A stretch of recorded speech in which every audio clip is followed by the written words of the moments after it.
So I've got a question for you. Do you ever feel like when you're working on your design projects, you're working with your clients who need your services, you ever feel like you're winging it? Like, do you feel like you're winging it all the time? Maybe you're talented. You've got a book of work that's proof. Your work should be speaking for itself. But somehow, like, you're getting a lot of pushback on the pricing of your work. Your clients aren't necessarily seeing the value that you bring to the table. And maybe sometimes it seems like every project is starting with a little bit of scope creep already built in. Does any of that sound familiar? We've worked with a ton of interior designers. And a lot of the times when we work with these folks, they're complaining of these things. Like, they come to the table with these symptoms. Like, your clients are treating you like your time is flexible, and your time is precious. Maybe it's, it has something to do with your process in your, every project that comes in feels like a moving target. You don't have necessarily a set way of doing things.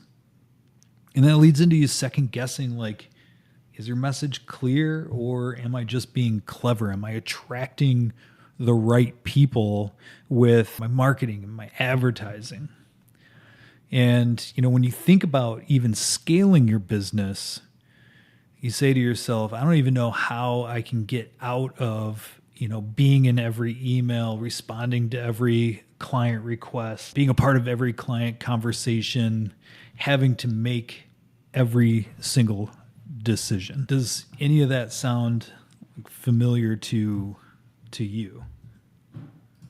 Well, if it does, it's a very common problem. It's really common in the creative industry, and I'm talking about all disciplines. It's especially common in things like interior design, or, if you're an independent architect, like, it's not your offer. People want the service that you bring, but what's missing is how you talk about how you deliver your service. What's missing is the structure beneath all of the brilliance, beneath all of the really awesome portfolio pieces that you have in your book when you're talking to prospective customers that's online, that they're experiencing with. What's missing is that structure. What's missing is how you talk about the way that you're going to deliver your successful projects. What's missing is that most designers don't have a defined client journey. They haven't mapped that out.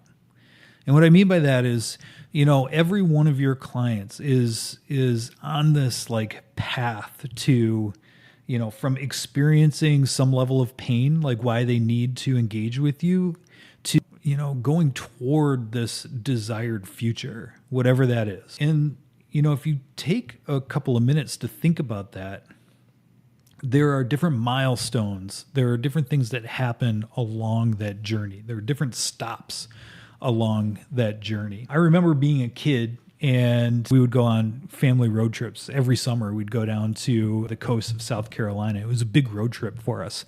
We would go, I grew up in Michigan. And so we'd go from, Michigan all the way down to South Carolina. We'd hit the Atlantic Ocean. But every summer, I remember, I have fond memories of this. This is before the days, I'm going to date myself here. This is before the days of MapQuest, okay? And I mean, MapQuest is old, so if that's giving you some idea. But it's before the days of Google Maps and all of that. And so what you had to do is, like, my dad and I, we would go and we would grab, actual paper maps, and we would take a look at the path that we were going to take in order to get there, and then the stops along the way. And this was so, like, I almost looked forward to this more than I did the actual trip, because, it was that anticipation. It was the, we get to make progress along the way, and we can see our progress and we can track it. And then we would even map out, like, all of the different stops. Like, okay, where are we going to stop for the night, and what's there for us to explore when we get there, to make that leg of the trip worth it. And I think about this often, especially like when it comes to mapping out your client journey, because they almost want the same things. There's a lot of anticipation building to, like a home renovation project. They have thought about it way longer than you have. And they finally made the decision to hire a designer to come in and help them through, problem solving or expressing their vision. And, they have access to the products and they're really excited about putting a plan together. But they want to know how that's going to happen. And then when you're working with them, they want to know, like, what are those specific steps, like how they can be involved in the process. But they also want to know, like, what's next. And how do we know that when we're meeting a milestone that we're notching off on, some leg of this journey that we're on together? And it's a big deal for them. And like every milestone, they're going to get very excited. And so it's really important for us to articulate what those steps in the process are. What are the phases in the process? And along the way, like, what problems are you solving for them? What frustrations did they have in the past? Maybe they have worked with other interior designers. Like, what frustrations do they have working with them that you're going to solve in, maybe step 5 of the process, right? And it's all going toward this desired future, Shangri-La. Like, it's going toward the dream that they have in their minds, and they're super excited about it. Now, the problem is most designers haven't done this. They haven't been able to articulate how they're going to get the work done, how they're going to work with their clients in order to achieve their dreams. And I think that's a big mistake. Like, I feel like if you're able to take, your expertise and package it up in a way that shows it, always setting the right expectation for your clients, you're going to be wildly, wildly successful. But, mainly what's going to happen is you're going to build massive amounts of trust. And I'll get into that here in a minute. But, all of that stuff is, if you don't have that process in place, it's really the reason that you might be undercharging for your services right now. You don't have that consistent onboarding. You don't have any sort of scalable deliveries, and you don't have, language that clearly communicates your value when you're in the sales conversation. And being able to map out that client journey, your process is going to be the tool that you need in order to solve like all of these frustrations. And so what you need to do is map out that client journey. And if you do it right, what's going to happen is, maybe you've seen this graphic before, maybe you haven't. I bring it up from time to time. There's really those 3 key areas of your business. You got the buyer journey on the one side, you've got the sale like right in the middle, and you have the customer journey on the other side. The buyer journey is all of the marketing programs that you have set in place. This is how you're attracting people into your world. This is the start of the relationship, the start of the conversation. And it's, getting people to that point of sale where maybe you have like a consultation or something like that, but the point where you're going to ask them to become a client. So you're making that transition from the buyer to the customer. Once they make the decision, then you have the customer journey. Everything that we're talking about today is built off of the customer journey. However, the way that you articulate needs to be consistent in all 3 areas of the business. So we're really just taking how you work and packaging it up in a way that you can use it in your marketing, in your sales conversations, and then reinforce all of those promises when they finally become a customer and enter into that, customer journey. Again, if you do so, like if you're consistent with all that, that's what's going to create massive amounts of trust.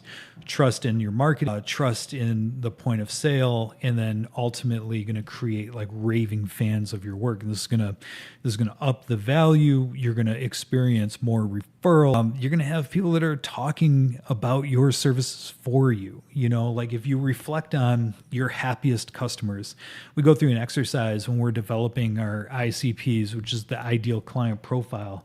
And it's like, think back on the happiest customers, those that lit you up when you knew that you're going to work with them that day, or those people that were just so happy with the work that you did for them. It changed their life. those are the type of people that we want to replicate. But we also want to look at like those projects, because I would venture to say that if you're working with your happiest client, if you're able to replicate and clone your happiest client, those were probably some of the most successful projects that you've had too. They're probably the ones that are in your portfolio right now that you're using to attract other people into your world. Well, we want more of that. And so it's important to really reflect on the customer journey through the eyes of our ICP, our happiest clients. What were those things that went really well? What were those things that you got some real positive feedback on? And then how do we work that into a framework? How do we work that into our customer journey? Now, it was a few years ago where we were kind of faced with the same thing at Wit and Craft. And look, we were a mess, like we were very much like your traditional branding agency. And every client that came in, we would work on those projects in a very different way. It would, depending on like what the client's budgets were, the type of client that they were, the amount of time that they had to allocate to the project. And we really didn't have those standards or that one set way of working. And it really came to a head when, you may have heard me talk about this before, but we had a big whale client that was, really represented about 85% of our billings, and we had to change some things. They gave us a lot of runway. They told us that they were leaving, they were changing leadership or whatever. And what happened is they gave us a lot of runway, but we knew that we had to change the way that we were going to market. We had to systematize. We had to systematize the way that we worked with our clients so that it was repeatable and in a way that was very scalable, in a way that gave us a lot of flexibility, that we could take on really large clients and work with them in the same way as like really small clients. Like it gave us that flexibility because we knew the steps that we had to take with each project in order to replicate those most successful projects that we had. And so that's when we developed the Brand Lab method. And, here it is, like if you've engaged with any of my content before, like this hasn't changed. Like these are the steps that you have to take in order to build the solid foundation in which to build the rest of your brand on. And if you do so, you're going to go from blending in with your competition, which is the main pain point of our ICP, to having a complete, unique competitive advantage. But, it really came from understanding like we can't go on. Well, I guess I should say like one of the main things that we were experiencing was, we'd have miscommunications with our clients because we weren't setting great expectations, on every project. We would skip steps, depending on the budget, and that would have serious implications on the quality of the work that we were doing. Which, very quickly we're like, oh, this is a mistake. We can't do this ever again. We can't skip certain steps. And so we put a flag in the ground, and we're like, okay, if clients are going to come into our world and they're going to work with us, this is everything that they need to do in order to be successful. And if they aren't willing to go through the process, then we can't work with them, because at the end of the day, like we are responsible as the thought leader in the branding space. Like we are responsible for our clients' success. And we have a proven, it's not theory, it's proven methodology that is going to get them the results that they want. And so by taking, that process out of our heads, putting it on paper, and then being able to articulate it in a way in the sales conversation, in our marketing, and then in our customer journey, like we added a ton of value to what we brought, and people loved it. They loved it. And so why should you think about defining your client journey? I mean, if you aren't sold yet on it already, these are the main points, right? Like it's going to position you as the skilled expert. It's going to position you as the thought leader that you are. But it's going to do so in the client's minds. It's going to set them at ease. Like they're going to, in your sales and marketing, in your delivery, how you deliver your end product, like You're going to be so consistent. You're going to be able to set the right expectation. You're going to be able to show and clearly talk about how you're going to solve, their particular problems and whatever they're having. It also aligns with your positioning, but more importantly, it aligns with the wants, needs, aspirations of your ideal client profile, and it answers to the fears, pains, and frustrations. And that is powerful information to have. Like if you can say, hey, customer, you told me that, you're experiencing X in your home right now. Your kitchen just isn't working for you. And, maybe you have some really inherent layout problems. Well, in step 3 of our process, this is where we're going to address that information. And this is exactly how we're going to do that. Could you imagine like how powerful that conversation is from your client's perspective?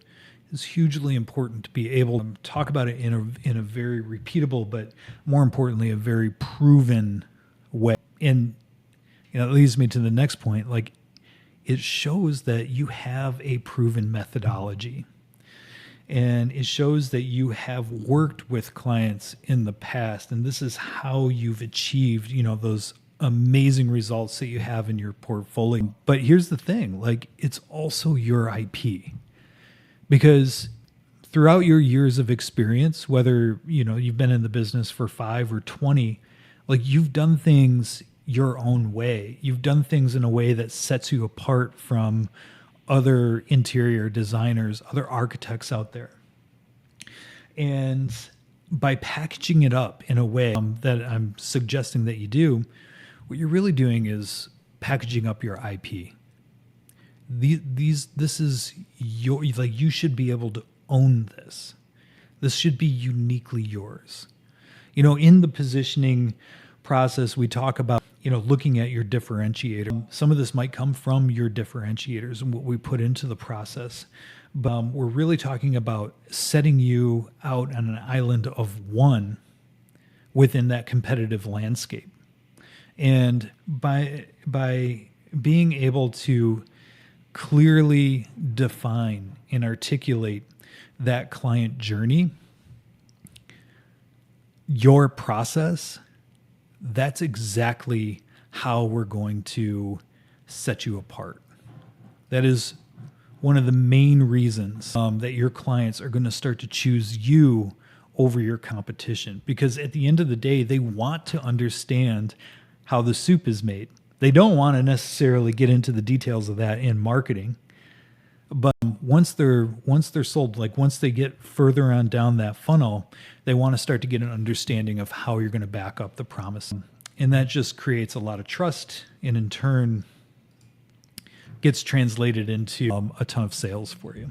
So look, if you find this content like interesting, click the follow. This is the type of content that I post on this channel. But also, like, I've included a link in the description below to everything that we have going on in the Brand Lab. Like, we are training folks just like you how to articulate their process, how to position their brand so they're standing out in the marketplace and attracting the right clients into their world. So look, if you're at all interested in that, click through to the if you want to know how our sausage is made, click through to this next video, and I take you through the whole methodology step by step, and I show you exactly how we get it done and we position our clients' brands. So anyway, I hope to see you there, and I hope you get a lot of value out of this video.